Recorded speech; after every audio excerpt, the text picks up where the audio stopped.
संदर्भात महाराष्ट्रात आंदोलन होतं शिवसेनेतर्फे राज्यभरात, आणि स्वतः शिवसेना पक्षप्रमुख उद्धव ठाकरे हे या आंदोलनात सहभागी होते.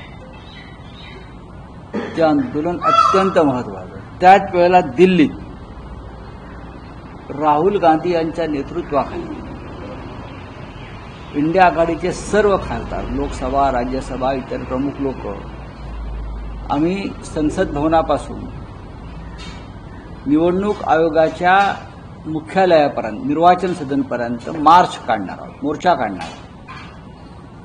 ज्या पद्धतीचं निवडणूक आयोग विरोधकांचा आवाज